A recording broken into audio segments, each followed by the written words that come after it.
এই মুহূর্তে যা পরিস্থিতি কোচবিহারে বারবার সংঘর্ষ হচ্ছে, কি বলবেন জগদীশ বাবু? এই মুহূর্তে আবারও সংঘর্ষ। এটা নিশীথ প্রামাণিকের কালচার। বিজেপির পায়ের তলার মাটি সরে গেছে, তাই তারা এই আক্রমণাত্মক ভঙ্গি নিচ্ছেন। মানুষকে ভয় দেখানোর জন্য তারা তৃণমূল কংগ্রেসের নেতৃত্ব কর্মীদের উপর তারা আঘাত আনার চেষ্টা করছেন বারবার করে। আমরা এটা নিয়ে বারবার বলেছি যে কুচবিহারে এই জঙ্গল রাফ এর অবসান চাইছে কুচবিহারের মানুষ, তাই বিজেপির পায়ের তলার মাটি সরে গেছে। তাই নিশীথ প্রামাণিক পাগল হয়ে বিজেপি বলছে আপনারা আগে হামলা চালিয়েছেন। বিজেপির মিছিল থেকে হামলা চালানো হয়েছে। আমাদের মন্ত্রী গাড়ি নিয়ে আসতেছিল কুচবিহার থেকে, বিজেপির মিছিল থেকে হামলা চালানো হয়েছে। নিশীথ প্রামাণিক একটা মিথ্যাবাদী, একটা প্রবঞ্চক, একটা খুনি, একটা ডাকাত। তার কাছে এইসব মিথ্যা কথা বলার সময় পায়। শুভ্রাংশু, এক মিনিট জগদীশ চন্দ্র বাবু, এক minute. Subhrangshu Chatterjee senior editor রয়েছেন। শুভ্রাংশু, এই মুহূর্তে জগদীশ চন্দ্র বসুনিয়া রয়েছেন টেলিফোন লাইনে, তৃণমূল প্রার্থী। তোমার কোনো প্রশ্ন?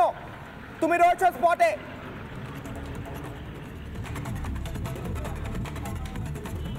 জগদীশ বাবু, আমার ঠিক পাশেই উদয়ন গো দাঁড়িয়ে আছেন।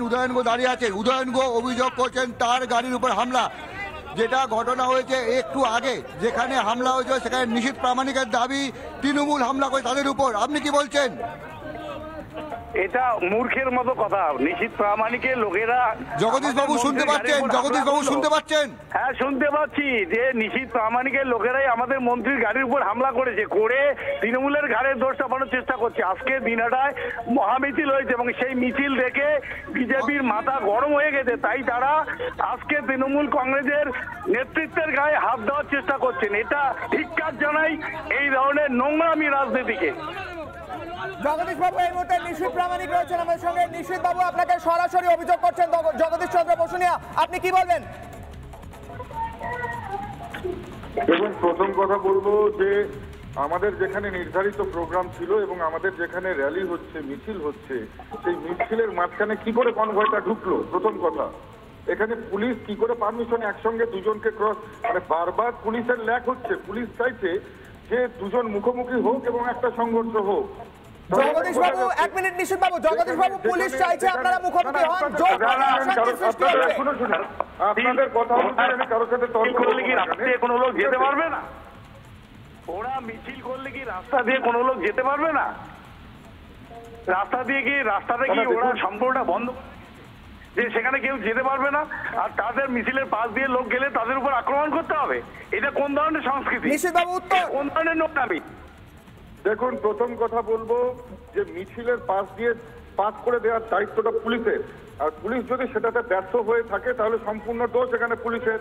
আর বারবার এই ধরনের ঘটনা কেন হবে? যেখানে আমাদের মিছিল, তৃণমূলের কোথাও মিছিল হলে তো আমি থেমে যাই, মিছিলটা শেষ হয়ে যায়, তারপর আমি পাশ দিয়ে চলে যাই। কেন আমি গিয়ে ডিস্টার্ব করবো তৃণমূলের মিছিলে? আর আজকে এরা এসে বারবার কেন আমাদের যেখানে কার্যক্রম জগদীশ বাবু, একটু আগে স্পেসিফিক্যালি বলছিলেন আপনি সমাজ বিরোধী কাজের সাথে যুক্ত, একটু আগে উনি বলছিলেন। দেখুন, জগদীশ বাবুকে আমি দোষ দিচ্ছি না। আরে বাবা, কথা, হ্যালো, অ্যাঙ্কার কে আছে শুনুন। যদি কথা শুনতে হয় তাহলে শুনুন, কথা বলে সময় নষ্ট করার মতন নেই। আপনি শুনুন আগে। জগদীশ বাবুর এখানে কোনো দোষ নেই। জগদীশ বাবু যত প্রোগ্রামে গিয়েছে, জগদীশ বাবুর সাথে কোথাও এই ধরনের ঘটনা হয়নি। আমরা কখনো মুখোমুখি হলেও এইরকম ঘটনা হয়নি। কিন্তু উদয়ন গুহ যে কাজগুলো করছে তাতে জগদীশ বাবুর ভালো হচ্ছে না ক্ষতি হচ্ছে, এটা জগদীশ বাবুই ভাবুন। ওনার কি তাতে ভোট ব্যাংক বাড়ছে না কমছে, এটা ওনার ভাববার বিষয়। কিন্তু আমি বলবো যে এখানে পুলিশের ল্যাক রয়েছে। দু পার্টির কার দোষ কার গুণ সেটা আমি বলবো না। আমি বলবো পুলিশের এখানে ল্যাক রয়েছে। পুলিশকে ডিপ্লয়মেন্ট ঠিকভাবে করতে হতো। উনিও মন্ত্রী, ওনাকে নিশ্চয়ই পাস দিয়ে নিয়ে যাওয়ার দরকার ছিল। একেবারে মিছিলের ভেতরে কনভয়টা ঢুকিয়ে দেওয়া ঠিক হয়নি। এটা একেবারেই এখানে আমি বলবো যে ল অ্যান্ড অর্ডার এখানে ব্রেক হয়েছে। এই কাজটা পুলিশ ঠিক করেনি এবং সামনাসামনি যে বারবার এই ধরনের ক্ল্যাশগুলো হচ্ছে, এটা কেন হচ্ছে এটা কিন্তু ভেবে দেখবার প্রয়োজন আছে। ঠিক। জগদীশ বাবু, কোনো উত্তর? হ্যালো, বলছি মিছিলের মতো হবে। সেখানে পাশ দিয়ে গাড়ি যাবে, সে যে কারো গাড়ি যেতে পারে। তো সেখানে গাড়ি গেলে সেটা তৃণমূল কংগ্রেসের নেতৃত্বের গাড়ি গেলে তার উপর হামলা করতে হবে। এই ধরনের কোথায় আছে এই ধরনের রাজনৈতিক সৌজন্যতা? কোনো রাজনৈতিক সৌজন্যতা বোধ বিজেপির মধ্যে নেই। যেখানে যাবে সেখানেই ওরা মারপিট, গুন্ডামি, এইসব বদমাইশি করবে। এটা কোনো রাজনৈতিক কালচার না শিষ্টাচার? আমরা ভেবে অবাক হচ্ছি যে একটা রাস্তা দিয়ে ওরা মিছিল করতে পারে, সেখানে অন্য লোক কি রাস্তা দিয়ে যাবে না, সেখানে অন্য দলের লোক যেতে পারবে না, রাস্তাটা কি সম্পূর্ণ ব্লক করে রেখে দেবে? এটা কোন ধরনের সংস্কৃতি?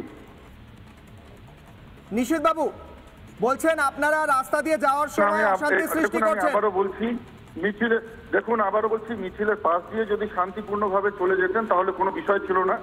মিছিলের ভেতরে ঢুকে রীতিমতন উদয়নবাবুর গাড়ির পেছন থেকে গুন্ডারা নেমে তারা আমাদের কর্মীদের উপর মারধর করে। আমি আবারও বলছি, জগদীশ বাবু সেখানে ছিলেন না, বিষয়টি জানেন না, আমি ছিলাম। জগদীশ বাবুর সঙ্গে আমাদের কনভয়ের বহুবার ক্রস হয়েছে, কোনোবার এই ধরনের ঘটনা ঘটেনি। উদয়ন গুহর সঙ্গে বারবার এরকম ঘটনা কেন হয়? কেন উদয়ন গুহর হাত দিনহাটার সাধারণ মানুষ ভেঙে দিল? ক্লাবের ছেলেদের কলারে হাত দিতে গিয়েছিল উদয়ন গুহ, বারবার অধ্যক্ষতা। সেদিনও দেখেছেন সেন্ট্রাল ফোর্সের সামনে একেবারে এসে হাত দিয়ে কেমন ভাবে করছিল, মনে হচ্ছিল যেন সাঁতার কাটার চেষ্টা করছে। কখনো জগদীশ বাবু তো এরকম করেনি, কেন উদয়ন বাবু বারবার করছেন? আমি জগদীশ বাবুকে সাজেশন দিই, উদয়ন বাবু এরকম করে কুচবিহারের মানুষের মনে তৃণমূলের প্রতি কিন্তু বিষিয়ে দিচ্ছে, আপনার ভোট ব্যাংক কমছে। আমরা রাজনৈতিক প্রতিদ্বন্দ্বী দুজনেই, সৌজন্যতা আমাদের মধ্যে থাকবে, নিশ্চিতভাবে থাকবে। ওনার সামনাসামনি দেখা হলে নিশ্চয়ই আমি ওনাকে নমস্কার জানাবো, জগদীশ বাবুকে। কিন্তু তাই বলে উদয়ন বাবুর সঙ্গে সামনাসামনি হলে কেন উনি আক্রমণাত্মক হচ্ছেন? এটা এই ক্ষেত্রে আমি বলবো যে এখন ওনার কাছে আমি সত্যি এটা আমার অবাক লাগছে। উনি তো প্রার্থীর ক্ষতি করছেন, দলীয় প্রার্থীর ক্ষতি করছেন। হয়তো এক সময় জগদীশ বাবু বক্তব্যের মাধ্যমে উদয়ন গুহকে রানু মণ্ডলের সঙ্গে তুলনা করেছেন বলেই ওনাকে হারানোর পরিকল্পনা উদয়ন বাবু করছেন, এবং হারানোর জন্য বারবার এই ধরনের অপকর্ম করছেন যাতে গিয়ে তৃণমূলের কংগ্রেসের মাথা আরো হেট হয় এবং তৃণমূল কংগ্রেসের উদ্ধতপনা সবার সামনে প্রকাশিত হয়ে যায়। যাই হোক, আমি বলবো যে এই বক্তব্যকে দীর্ঘায়িত না করে, জগদীশ বাবুরও প্রোগ্রাম রয়েছে, আমারও কার্যক্রম রয়েছে, আপনাদের চ্যানেলের নিশ্চিতভাবে অনুষ্ঠান আরো অনেক হবে। শুধুমাত্র এই কার্যক্রম নিয়ে থাকলেই হবে না, আমাদের আরো বহু কার্যক্রম আছে। ধন্যবাদ জানাই, জগদীশ বাবুকেও অভিনন্দন জানাই। আসুন আমরা সবাই মিলে একটা শান্তিপূর্ণ পরিবেশ, সেখানে আমরা নির্বাচনে নিজ নিজ আমরা ক্ষেত্রে আমরা প্রচার করি, আমরা শান্তিপূর্ণভাবে লোকের কাছে যাই, জনগণ যা রায় দেবে মাথা পেতে নেব।